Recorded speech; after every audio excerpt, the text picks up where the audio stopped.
नमस्कार साथियों, Kanishka officers academy Darbhanga में आपका स्वागत है। और आज का जो हमारा विषय है वो आर्टिफिशियल इंटेलिजेंस से जुड़ा हुआ है, जो यूपीएससी जीएस पेपर 2 और 3 के लिए इम्पोर्टेंट है, और साथ ही साथ बीपीएससी और अदर स्टेट पीसीएस के साइंस एंड टेक्नोलॉजी पोर्शन में इससे सवाल पूछे जाने वाले हैं। तो जो आज का हमारा विषय है वो आर्टिफिशियल इंटेलिजेंस यानी एआई गवर्नेंस, डीप फेक और एआई रेगुलेशन से जुड़ा हुआ है। साथियों, जहां आर्टिफिशियल इंटेलिजेंस आज तेजी से हमारी दुनिया को बदल रहा है, लेकिन इसके साथ ही साथ हमारे सामने में कुछ गंभीर चुनौतियों को भी खड़ा कर रहा है डीप फेक के रूप में। तो आइए समझते हैं कि एआई गवर्नेंस, डीप फेक और एआई रेगुलेशन क्या है। तो आज के वीडियो में हम समझेंगे कि AI governance, deep fake and AI regulation क्या है, तकनीकी चुनौतियां, लोकतांत्रिक प्रक्रिया पर प्रभाव और भारत के लिए भावी नीतिगत ढांचा क्या होना चाहिए, एआई जनरेटेड कंटेंट से डीप फेक का चुनाव लोकतंत्र पर क्या प्रभाव पड़ता है, और भारत में रेगुलेशन की आवश्यकता क्यों है। तो आज हम लोग सीखने वाले हैं AI governance, deep fake threat, electoral impact और इंडिया रेगुलेशन। एआई गवर्नेंस का मूल अर्थ इसके प्राथमिक उद्देश्य और वैश्विक मानक की आवश्यकता को समझना है। साथियों, एआई गवर्नेंस का मतलब क्या होता है? तो एआई गवर्नेंस का मतलब होता है कि एआई का विकास और उपयोग ऐसे नियम और सिद्धांत के अंतर्गत किया जाना चाहिए जिससे कि एआई सुरक्षित और पारदर्शी बने। एआई सुरक्षित और पारदर्शी बने। तो एआई गवर्नेंस का मूल अर्थ इसके प्राथमिक उद्देश्य और वैश्विक मानक की आवश्यकता को समझना है। तो एआई गवर्नेंस का मतलब है कि एआई का विकास और उपयोग करने हेतु कुछ नियम हो जिससे कि इसका उपयोग सुरक्षित हो और पारदर्शी हो। लेकिन सबसे इंपॉर्टेंट है deep fake threat. Deep fake threat क्या है? तो डीप फेक थ्रेट एआई की ऐसी तकनीक है, डीप फेक, जिसके अंतर्गत आज एआई के जरिए किसी भी व्यक्ति का वीडियो, उसका फेस, उसका जो अपना आवाज है, उसका एकदम वास्तविक रूप में नकल करना, जिससे कि यह फर्क करना मुश्किल है कि इसमें नकली कौन है और असली कौन है। तो इसी को डीप फेक कहा जाता है। और डीप फेक का इलेक्टोरल इम्पैक्ट क्या पड़ता है? डीप फेक का चुनाव की प्रक्रिया, जनमत निर्माण और लोक सम्मत संस्थाओं पर इसके प्रभाव का भी अध्ययन करेंगे। इंडिया रेगुलेशन, भारत में एआई रेगुलेशन की आवश्यकता, कानूनी चुनौतियां क्या है, इन सब पे विचार करेंगे। AI governance. एआई गवर्नेंस का मतलब होता है नियम प्लस संस्थाएं प्लस प्रक्रिया, यानी एआई का सुरक्षित, नैतिक और जवाबदेह उपयोग सुनिश्चित करना। एआई गवर्नेंस का मतलब समझ लीजिए कि एआई का सुरक्षित, नैतिक और जवाबदेह उपयोग सुनिश्चित करना, स्पष्ट जवाबदेही तय करना, अकाउंटेबिलिटी तय करना, मानव अधिकारों और विधि के शासन का अनुपालन हो, जोखिम आधारित दृष्टिकोण को अपनाना, रिस्क बेस्ड दृष्टिकोण को अपनाना। यानी इसका की ऑब्जेक्टिव क्या है एआई गवर्नेंस का? नुकसान को रोकना, यानी दुष्प्रचार, ठगी एवं पूर्वाग्रह से बचाव, पारदर्शिता को बढ़ाना, एल्गोरिथम व डेटा का स्पष्टीकरण, निष्पक्षता सुनिश्चित करना, भेदभाव रहित एआई मॉडल, और गोपनीयता सुरक्षा, यानी व्यक्तिगत डेटा की संप्रभुता। अच्छे से समझाते हैं इसको। एआई गवर्नेंस का मतलब क्या है? एआई गवर्नेंस का मतलब है कि एआई का विकास और उपयोग करने के लिए कुछ नियम और सिद्धांत बनाए जाने चाहिए जिसके तहत एआई का उपयोग सुरक्षित भी हो और पारदर्शित हो। जैसे आप एआई का उपयोग कोई व्यक्ति दुष्प्रचार के लिए करे, ठगी के लिए करे, है ना, तो एक तो इस नुकसान को रोकना, पारदर्शिता को बढ़ाना, एल्गोरिथम और डेटा का स्पष्टीकरण हो जिससे कि प्राइवेट डेटा की सुरक्षा हो सके, है ना, किसी का पर्सनल डेटा को सार्वजनिक न किया जाए, और भेदभाव रहित एआई मॉडल। हाँ, एल्गोरिथम डेटा का स्पष्टीकरण। देखिए आज एआई क्या है कि एल्गोरिथमिक बायस क्रिएट कर सकता है एआई भविष्य में। एल्गोरिथमिक बायस का मतलब होता है कि आने वाला समय में आर्टिफिशियल इंटेलिजेंस ही सब कुछ करने जा रहा है, जैसे भर्ती प्रक्रिया, नियुक्ति की प्रक्रिया। तो एल्गोरिथम बायस का मतलब क्या होता है कि जैसे आप एआई में एक डाटा देते हैं, पहले का डाटा देते हैं जिसमें पुरुष कर्मचारी अधिक हैं और महिला कर्मचारी कम है। अब एआई उसी को समझ लेता है और आने वाले समय में नियुक्ति या भर्ती प्रक्रिया में वो एल्गोरिथमिक बायस क्रिएट करे कि महिला के जो आवेदन है उसको निरस्त कर दे या उसका चयन कम करे और पुरुषों का चयन ज़्यादा करे। तो इसको बोलते हैं एल्गोरिथमिक बायस। तो इससे भी बचना चाहिए। तो एआई गवर्नेंस का उद्देश्य है कि जो भी कंपनी एआई बना रही है उसके लिए कुछ नियम और सिद्धांत तय किए जाएं ताकि इन समस्याओं से बचा जाए। एआई जनरेटेड कंटेंट क्या है? देखिए टेक्स्ट में जैसे AI articles, propaganda, automated scripts, image create. AI क्या क्या कर सकता है? टेक्स्ट क्रिएट कर सकता है, इमेज क्रिएट कर सकता है, ऑडियो और वीडियो क्रिएट कर सकता है। अब टेक्स्ट क्रिएट करे तो AI articles, propaganda, automated script लिख सकता है, ये कुछ भी प्रोपगेंडा कर सकता है। इमेज में synthetic photos, fake campaign poster, अब किसी के ऊपर किसी का शकल चिपका करके और कुछ भी आप बना सकते हैं एआई के माध्यम से। ऑडियो, तो एआई वॉइस क्लोनिंग कर सकता है। वॉइस क्लोनिंग का मतलब है कि एआई के सामने में आप कुछ सेकंड का सिर्फ वॉइस सैंपल दे दीजिए उसको और वो पूरा का पूरा वीडियो आपके वॉइस में डिजाइन कर देता है। जैसा कि आप यूट्यूब पे देखते होंगे कि कई मशहूर पत्रकार का कई चैनल वाले उसमें उनका साउंड फिट कर देते हैं। लिपसिंग करवा सकता है एआई, जो कंटेंट क्रिएट करेगा किसी और का साउंड लेकर के और उस व्यक्ति का फोटो लेकर के और सेम टू सेम लिपसिंग भी करा सकता है एआई के माध्यम से। तो फेस स्वैप कर सकता है एआई, अवतार सिंथेटिक वीडियो बना सकता है। तो सिंथेटिक मीडिया पूरी तरह या आंशिक रूप से एआई द्वारा निर्मित या संशोधित सामग्री। तो इसमें टेक्स्ट, इमेज, ऑडियो, वीडियो सब कुछ एआई कर सकता है। ठीक है, तो क्या चुनौती है? इसे सामान्य आंखों से पहचानना कठिन है एवं उत्पादन लागत अत्यधिक कम होने के कारण बड़े पैमाने पर गलत सामग्री का प्रसार संभव है। अब एआई से आप किसी का फेस लगा करके उसी के साउंड में कोई चीज डाल करके और आप वीडियो बना करके सोशल मीडिया पे डाल दीजिए, वो आग की तरफ फैल जाएगा। ठीक है, छोटे से उदाहरण से किसी बड़े शख्सियत का, किसी बड़े राजनेता का आप फोटो और वीडियो और उन्हीं के साउंड में अपलोड कर सकते हैं। तो इससे क्या होगा? तो इस आप मतलब कहते हैं ना कि प्रोपगेंडा क्रिएट कर सकते हैं। और चूंकि इंटरनेट बहुत सस्ता है, बड़े पैमाने पे इस तरह से लोग कर भी रहे हैं और किया भी जा सकता है। तो अब डीप फेक क्या है? डीप फेक का मतलब है आर्टिफिशियल इंटेलिजेंस और डीप लर्निंग की मदद से किसी व्यक्ति के चेहरे, हाव भाव या आवाज को डिजिटल रूप से बदलकर बिल्कुल वास्तविक जैसा वीडियो और ऑडियो तैयार किया जा सकता है। तो डीप फेक में कि मेरा फेस, मेरा रिएक्शंस और मेरा ही साउंड को पूरी तरह से कोई भी व्यक्ति एआई के माध्यम से नकल कर सकता है। तो ये क्यों इतना डेंजरस है? तो देखिए, एक तो कि विश्वसनीयता में गिरावट, सीइंग इज बिलीविंग का सिद्धांत समाप्त हो जाता है। जैसे जो कहते हैं ना कि आंखों देखी सच है, ये तो आंखों देखी सच समाप्त हो जाएगा। कैसे? तो अब एआई के माध्यम से आप किसी महान शख्सियत का ऑडियो, वीडियो, उसका फेस सब कुछ डाल करके और जो चाहे वही बोलेगा। एविडेंस बेस्ड ट्रस्ट पर प्रहार है ये।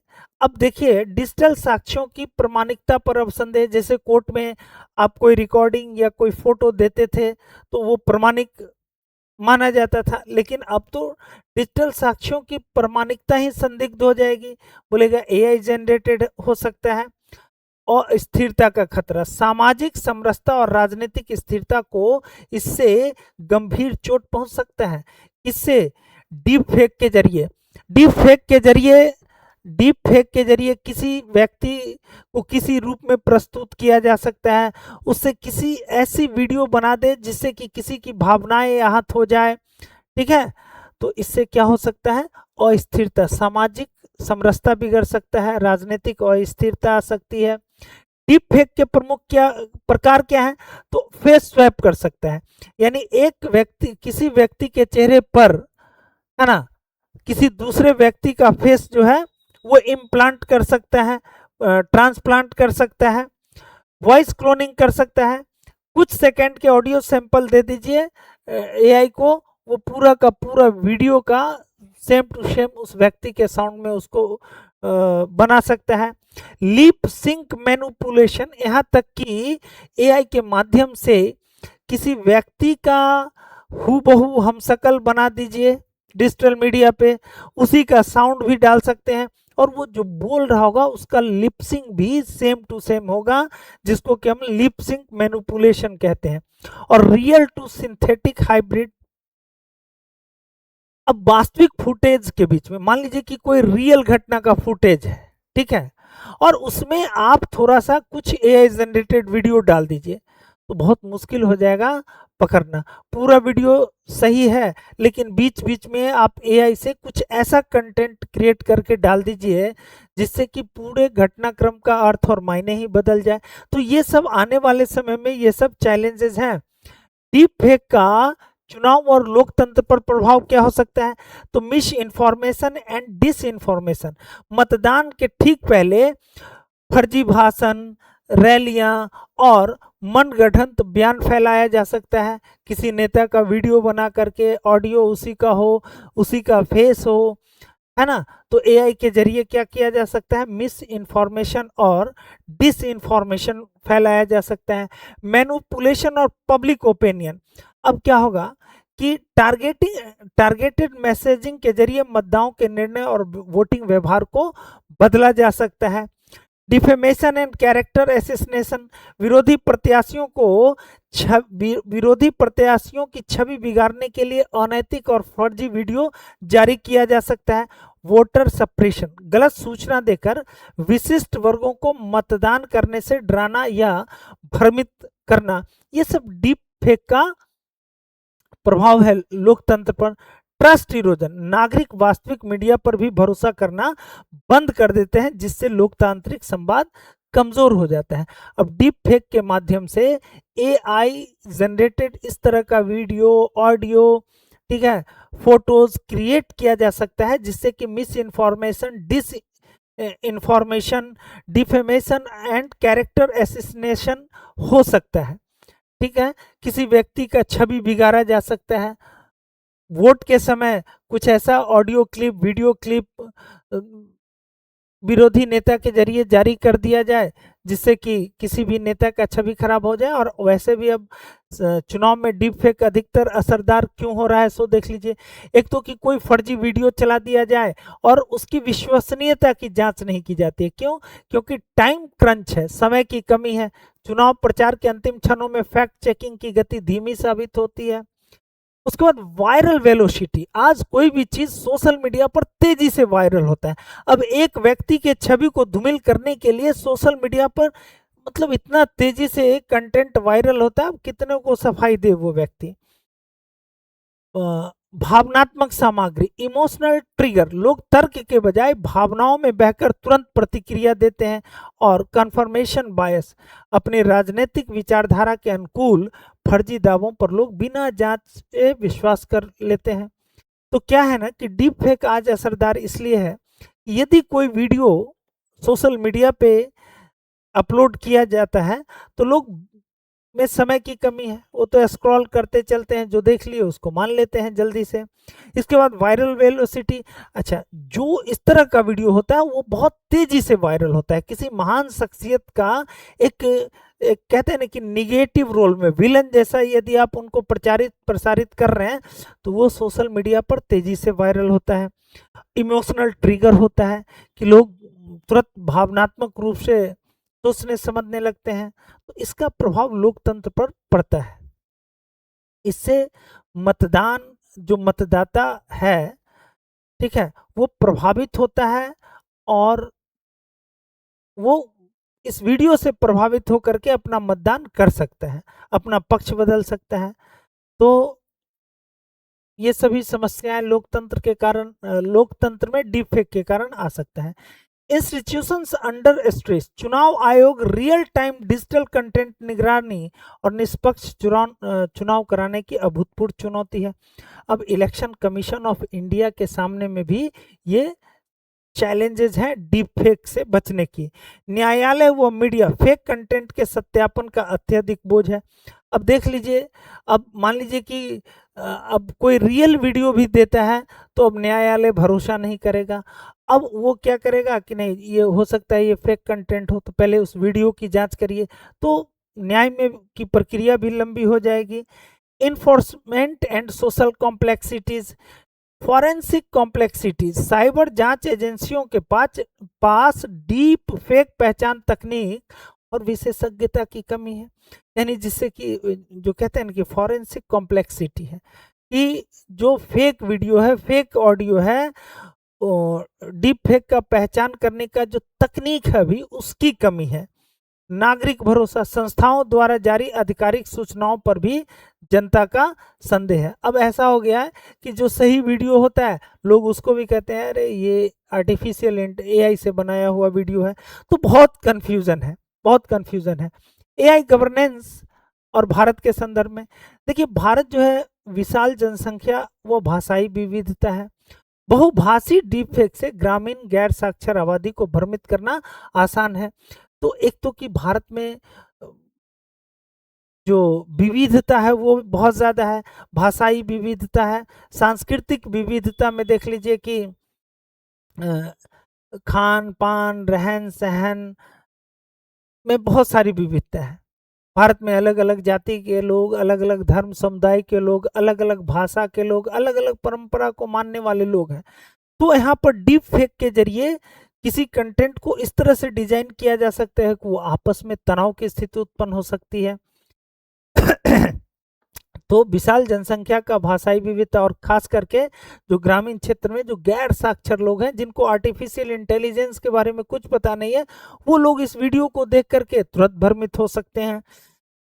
सस्ता इंटरनेट व एआई एडॉप्शन, अब देखिए भारत में क्या है, स्मार्टफोन की सुलभता लगभग हर व्यक्ति तक है, इंटरनेट सस्ता है, एआई टूल्स तक सभी का पहुंच है। चुनावी राजनीति में सोशल मीडिया, व्हाट्सएप और टेलीग्राम के माध्यम से बंद समूहों में अनियंत्रित प्रसार होता है। तो ग्रुप में इस तरह के मैसेज को एकदम वायरल किया जाता है। और मूल स्रोत, जो प्रोवेनेंस की कठिनता, यानी फेक कंटेंट कौन अपलोड किया, उसका ओरिजिनल क्रिएटर कौन है, इसको ढूंढ पाना भी बहुत बड़ा चुनौती है। तो ये सब एआई डीप फेक और एआई गवर्नेंस के सामने ये चुनौती है। भारत में एआई रेगुलेशन के मुख्य तर्क क्या है कि भाई एआई को क्यों रेगुलेट किया जाए, क्यों नियंत्रित किया जाए, क्यों आर्टिफिशियल इंटेलिजेंस के लिए कड़े कानून बनाए जाने चाहिए। पहला है सार्वजनिक हित, पब्लिक इंटरेस्ट, कि स्वतंत्र और निष्पक्ष चुनावी प्रक्रिया तथा लोकतांत्रिक मूल्यों की रक्षा हो, इसके लिए जरूरी है कि एआई रेगुलेशन हो। मानव अधिकारों, व्यक्ति की प्रतिष्ठा, निजता, गरिमा और निष्पक्ष सुनवाई का अधिकार बना रहे। सुरक्षा व साइबर अपराध, यानी वॉइस या वीडियो क्लोनिंग आधारित वित्तीय धोखाधड़ी और सोशल इंजीनियरिंग से सुरक्षा हो। कानूनी स्पष्टता, अपराध की स्थिति में उत्तरदायित्व, platform versus creator versus distributor का निर्धारण हो। अनिवार्य प्रकटीकरण, डिस्क्लोजर्स, एआई द्वारा जनरेटेड मीडिया पर अनिवार्य लेबलिंग लगा हो कि हाँ ये एआई जनरेटेड वीडियो है, उस पर एक लेबल हो कि जब भी कोई क्रिएट करे ना तो उस पर अपने आप वो लेबल लग जाए, जिससे कि लोग समझ जाए अच्छा ये एआई जनरेटेड वीडियो है। Disclosure and watermark, AI media पर स्पष्ट वाटरमार्क और प्रोवेनेंस ट्रैकिंग अनिवार्य होना चाहिए। अकाउंटेबिलिटी, निर्माता प्लेटफॉर्म और वितरक के लिए उत्तरदायित्व का कानूनी ढांचा हो। रिस्क बेस्ड रूल्स हो, चुनाव, स्वास्थ्य और वित्त जैसे उच्च जोखिम क्षेत्रों में कड़े मानक बने और डाटा कंसेंट, चेहरे व आवाज के डेटा का उपयोग केवल स्पष्ट सहमति के बाद ही होना चाहिए। सोशल मीडिया प्लेटफॉर्म की भूमिका क्या है? मॉडरेशन व डिटेक्शन प्रणाली, इनहेंस चेक्स हो, यानी चुनावी समय में विशेष निगरानी निगरानी दल और एआई डिटेक्टर्स हो, जिससे कि भ्रम न फैलाया जाए वीडियो और साउंड के माध्यम से। हाइब्रिड मॉडरेशन, एआई डिटेक्शन के साथ मानव विशेषज्ञों का भी संतुलन हो। पारदर्शिता व रिपोर्टिंग, डीप फेक रिपोर्टिंग, उपयोगकर्ताओं के लिए आसान और त्वरित रिपोर्टिंग टूल होना चाहिए। ट्रांसपेरेंसी, रिपोर्टर्स, हटाई गई फर्जी सामग्री का नियमित लेखा जोखा सार्वजनिक करना। तो चुनावों में नियम संबंधी उपाय कि पॉलिटिकल एड्स डिस्क्लोजर, राजनीतिक विज्ञापनों में एआई उपयोग, वित्त पोषण और निर्माता का नाम उजागर करना अनिवार्य हो।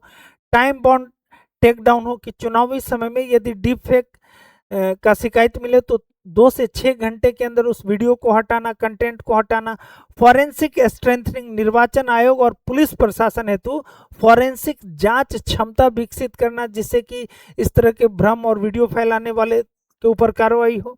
मीडिया लिटरेसी, मतदाताओं को डीप फेक पहचानने व जागरूक करने हेतु राष्ट्रव्यापी अभियान भी चलाया जाना चाहिए। ठीक है।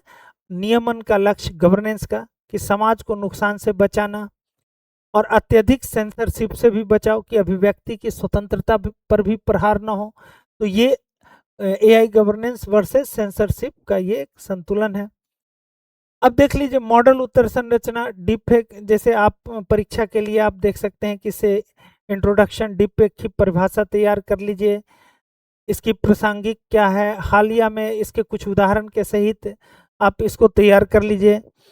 बॉडी पैराग्राफ्स में डीप फेक के माध्यम से भारत में नीतिगत व कानूनी कमियां क्या हैं, वे फॉरवर्ड, त्रिस्तर रेगुलेशन को लेकर के, कंक्लूजन को लेकर के आप इस पर अच्छे से अपना एक इंट्रोडक्शन, बॉडी पार्ट्स और कंक्लूजन बना करके एआई गवर्नेंस, डीप फेक और एआई रेगुलेशन पर आप अपना वीडियो तैयार कर सकते हैं। और इस तरह के पेपर 2 और पेपर 3 में आपसे प्रश्न पूछे जाएंगे।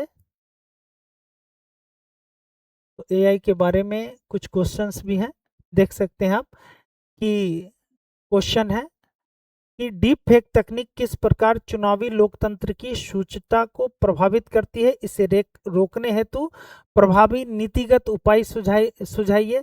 UPSC GS 2। Question number 2, AI governance से आप क्या समझते हैं? भारत जैसे विशाल लोकतंत्र में इसकी आवश्यकता और चुनौतियों की विवेचना करिए। ये बीपीएससी और यूपीएससी के लिए तैयार कर लीजिए। चुनाव के दौरान एआई जनरेटेड राजनीतिक विज्ञापनों पर सोशल मीडिया प्लेटफॉर्म की क्या वैधानिक जिम्मेदारी है? और इसका उत्तर आप हमारे टेलीग्राम चैनल पे या फिर जो हमारा ऐप है कनिष्का ऑफिसर्स एकेडमी, उस पर भी आप जाकर के देख सकते हैं, इसका उत्तर अवेलेबल होगा। तो आज के वीडियो में बस इतना ही। धन्यवाद।